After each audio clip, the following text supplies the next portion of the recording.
세상만사가 그렇듯 청소와 비우기 비결 역시 딱 두 가지다. 하나는 아는 것이요. 또 하나는 아는 것을 행동으로 옮기는 것이다. 비우기의 비결은 지금 당장 시작하는 것. 지금 당장 시작하라.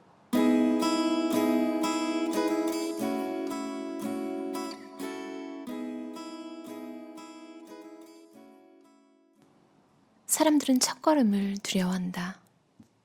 좋은 말씀이지. 하지만 말이 쉽지 어디 그렇게 쉽게 되냐고. 다들 그렇게 생각한다. 눈앞에 쌓인 물건의 산이 어마어마해서 엄두가 나지 않는 것이다. 어디서부터 손을 대야 하나? 이걸 다 어찌 정리한단 말인가? 이게 가능하기나 하나? 당신에게 용기를 주고 싶다. 실제로 청소에 나서 쓰레기 봉투에 쓰레기를 채워넣는 과정은 정 도움이 필요하다면 친구나 형제, 이웃에게 도움을 청해서라도 실천에 옮길 수 있는 일이다. 물론 이때 도움을 청할 사람은 당신의 결심을 지원하고 자극할 수 있는 사람, 그 자신이 물건에 목을 매는 스타일이 아닌 사람이어야 한다. 어쨌든 중요한 것은 목표를 잊지 않고 포기하지 않는 것이다. 아무리 아름답고 좋은 물건이라 해도 그것이 영원한 행복을 주지는 못한다. 주변을 둘러보라. 당신을 애워싼 가구와 책, 사진들, 그 시절이 떠오르고 그 사람이 생각나며 그 사건이 새삼 그리울지 모른다. 하지만 양손 가득 과거의 것을 꼭 쥐고 있는데 어떻게 새 것을 받아들일 수 있겠는가? 어떻게 새 것이 들어올 공간과 마음을 내어줄 수 있겠는가? 다시 한번 떠올려보라. 여행지의 호텔은 어떠했는가? 그곳에서는 과거를 그리워하지 않는다. 처리하지 못한 서류가 산더미처럼 쌓여있지도 미처 보내지 못한 이메일 때문에 고민하지도 않는다. 그 순간 하고 싶은 것을 하고 마음이 시키는 대로 따른다. 어떻게 하면 친구와 재미난 시간을 보낼까? 어떻게 하면 새로운 것을 배우고 익힐까? 뭘 해야 피로가 풀릴까? 그 생각뿐이다. 하지만 현실로 돌아온 순간 다시 마음도 몸도 족쇄에 묶인 것처럼 뻣뻣해진다. 브레이크가 걸린 자동차처럼 도무지 앞으로 나아가지 못한다. 하지만 잊지 마라. 집착은 정지다. 비우는 사람의 양손은 자유롭다. 이 순간만이 소중할 뿐이다. 지금 이 순간 현재에 집중하라. 지금 이 순간의 도전에 맞서라. 이런 사실을 깨닫는 것만으로도 이미 첫걸음은 내디뎠다. 이런 진리 자체를 모르는 사람들이 얼마나 많은가? 그들은 자신의 문제가 무엇인지 모른다. 떠날 줄 모르는 불만의 원인을 파악하지도 못한다. 자신이 가진 물건에 집착하고 물질적인 풍요, 신분의 상징, 남에게 자랑할 만한 돈이 있으면 행복할 것이라고 확신한다. 하지만 정작 마음은 불안에 시달린다. 원하는 물건을 갖자마자 또 다른 물건을 갖기 위해 버둥거리고 그러느라 진정으로 중요한 것을 놓치고 만다. 붓다가 풍요로운 마음에 더 큰 가치를 부여한 것도 바로 이 때문이다. 마음이 부자가 되는 길은 쇼핑과 소비가 아니라 명상과 깨어있기, 공감이다. 다른 사람에게 관심을 쏟고 그들의 말에 귀를 기울이며 그들에게 기쁨을 주고 혹은 그들이 필요할 때 그냥 그 곁에 있어주는 것. 그것이 진정한 행복을 가져다 준다. 이웃에게 청소를 도와달라고 부탁을 하는 순간 아마 그 순간에는 당신도 느낄 것이다. 당신과 함께 해줄 누군가가 옆에 있다는 것이 얼마나 행복하고 좋은 일인지. 쓸데없는 물건들을 치워버리고 진짜 삶을 시작해보자. 이 비우기 프로젝트에 하루 몇 시간을 투자하건 상관없다. 지금 당장 비우기 프로젝트를 시작하자. 박스 하나하나가 모두 소중한 땀의 결실이다. 처음에는 전체적으로 정리를 하고 그 다음에 한 걸음씩 세부로 들어가는 것이 바람직하다. 처음부터 작은 물건을 붙들고 고민을 하다 보면 금방 지칠 테니까 아마 곧 깨닫게 될 것이다. 비우기가 얼마나 큰 기쁨을 줄 수 있는지. 작은 성공 하나하나가 다음 걸음을 내딛도록 당신의 손을 끌어주는 도우미가 될 것이다. 하지만 한 가지 명심해야 할 점이 있다. 세상 모든 일이 그렇듯 청소도 중독이 될 수 있다. 무엇이든 과하면 독이 되는 법. 청소도 삼독의 하나, 탐욕의 대상이 될 수 있다. 한 극단에서 다른 극단으로 넘어가 점점 더 심한 정리정돈의 욕망이 당신을 괴롭힐 수 있는 것이다. 내가 아는 미니멀리스트 중에는 가진 물건이 총 40개밖에 안 되는 사람도 있다. 아예 집을 버리고 배낭에 모든 집을 넣어서 떠돌아다니는 사람도 있다. 중도란 늘 이런 양극단 사이를 조율하는 줄다리기를 할 수 있다. 천천히 한 걸음씩 집을 비워나가자. 대개 부엌은 침실보다 더 집중이 필요하다. 식기, 냄비, 접시, 양념통, 수저 등 작은 조리기구가 사방에 굴러다니기 때문에 정리를 하려면 시간도 더 걸린다. 또 지하실이나 다락방, 헛간, 차고 등 평소 잘 들어가지 않는 공간은 나중으로 미루는 것이 낫다.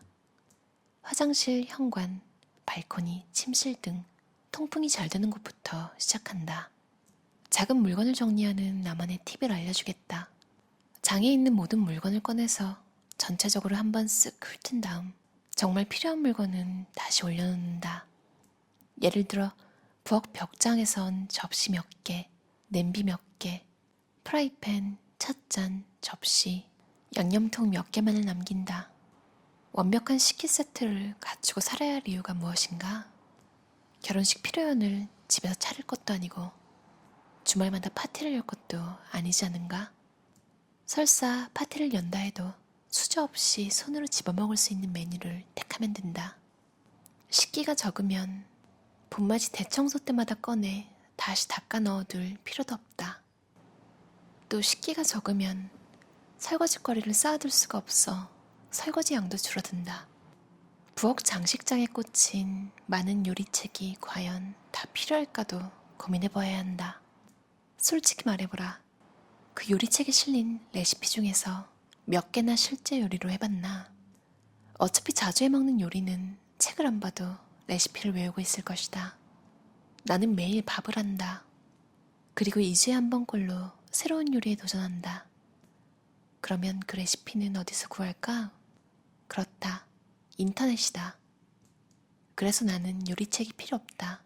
필요한 재료를 종이에 적기만 하면 되고 좀 어려울 때는 아예 그 페이지를 스마트폰으로 열어 따라한다. 꼭 내 방법대로 하라는 말이 아니다. 각자 창의력을 발휘해보라. 각자의 방법으로 비우기를 한껏 실천할 수 있을 것이다. 하루 15분간 버리는 습관을 기른다. 매일 15분 동안은 필요 없는 물건을 버리는 시간으로 두면 좋다. 이 15분 동안에 나도 모르게 놓아두었던 물건이나 가족이 어질러 놓은 물건을 주워 정리한다. 언제 정리할지는 각자의 라이프 스타일에 맞춰 정하면 되는데 무엇보다 규칙적으로 정리하는 것이 중요하다. 매일 리셋을 습관화한다. 밤에 잠들기 전에 방에 나와 있는 물건을 제자리에 놓고 집에 있으면 안 될 물건은 버린다. 자기 전의 정리는 방을 깨끗하게 유지하는데 상당히 효과적이다. 아침에 눈을 뜨고 제일 먼저 보게 되는 광경이 완전히 정리되어 있으면 매우 기분이 좋기 때문에 의욕이 지속되기 때문이다. 아무리 바쁜 사람이라도 하루 15분 정도의 시간은 낼 수 있다. 하루 15분의 시간도 낼 수 없는 경우는 애당초 계획에 너무 많은 일을 넣고 했을 가능성이 높다. 우선은 쓸데없는 일을 버리는 것부터 생각해도 좋다. 장 보는 날이 정해져 있다면 전날 냉장고 속 음식이나 식품 창고에 있는 것을 다 먹어버린다. 평소보다 열심히 청소기를 돌려본다. 그러면 이거 굉장히 거추장스럽네 라는 것과 좋아하게 된다. 그것은 잡동사니일 가능성이 높다. 빗자루로 쓸거나 걸레로 닦아도 마찬가지 효과가 있다. 하루에 물건 3개씩 버리기. 정리정돈도 습관이다. 물건을 집으로 가져오는 습관을 버리는 동시에 필요 없는 물건을 버리는 습관도 들여야 한다. 무슨 일이든 횟수가 잦을수록 더 쉽고 더 자연스러워진다. 일단 하루에 물건을 3개씩 버리는 습관을 들여보자. 세수를 하듯이 시간을 정해놓고 그 시간에 반드시 3가지 물건을 버리는 것이다. 가장 에너지가 넘치고 머리가 맑은 시간을 택한다. 부담 없이 마음 편하게 버릴 수 있는 물건부터 시작하자. 애착이 덜한 물건, 예를 들어 광고 전단지나 해묵은 잡지 같은 것이 좋겠다. 그런 식으로 점점 수위를 높이면 나중에는 절대 못 버릴 것 같던 물건도 마음 편하게 버릴 수 있다. 버리고 돌아섰을 때 어떤 기분이 드는가? 안도감? 기쁨? 해방감? 버릴 때 자신의 감정을 가만히 살펴보자. 큰 쓰레기통을 준비해 망가졌거나 마음에 안 들거나 오랫동안 사용하지 않은 물건을 넣는다. 이것들은 정리가 끝난 후 바로 버린다. 서랍 한 칸을 목표로 정했다면 그 서랍을 통째로 빼라. 물건을 다 꺼낸 후 서랍을 깨끗하게 닦는다. 이제 물건을 하나씩 선별해서 다시 서랍에 넣는다. 당신이 자주 사용하는 물건은 무엇인가? 앞으로도 계속 사용하고 싶은 물건은? 당신의 마음에 꼭 드는 물건은? 쓰면 기분 좋아지는 물건은? 이렇게 물건을 하나씩 점검해 서랍에 다시 넣을 것은 넣고 휴지통에 버릴 것은 미련되지 말고 버린다. 정한 시간 내에 서랍 정리가 끝나면 잠시 휴식을 취하며 성취감을 맛보자. 정리정돈은 가치를 잃은 물건에 다시 제 가치를 되찾아준다. 물건은 수북이 쌓여있으면 가치를 잃고 만다. 먼지를 뒤집어 쓴 채 공간만 차지하는 애물단지, 고물일 뿐이다. 정리정돈은 자신의 변화를 인식하고 긍정하며 삶의 강물과 함께 흘러간다는 뜻이다. 다시 한번 그동안 걸어온 인생의 계단을 내려다보며 과거의 수많은 아름다운 만남과 경험에 기뻐하고 그 경험의 진액이 내 마음속 깊은 곳에 저장되어 있음을 믿는다는 뜻이다. 모든 것은 우리 마음속에 남아있다. 추억의 물건이 짐이 되면 좋은 기억도 망가진다. 과거의 것을 버리지 못하고 붙들어두면 현재와 미래가 들어올 자리가 없다. 오히려 새 것을 스트레스로 느낀다. 이미 온 집안이 발 디딜 틈도 없이 꽉 찼기 때문이다. 넘치는 물건 탓에 미래의 문이 닫히는 것이다. 정리정돈은 바로 이런 문제를 해결하는 길이다. 삶이 곧 변화의 과정이라는 사실을 받아들이고 적극적으로 삶을 만들어 나가는 것이다. 정리정돈은 정서적 부담, 분노와 묵은 상처를 놓아버린다는 뜻이기도 하다.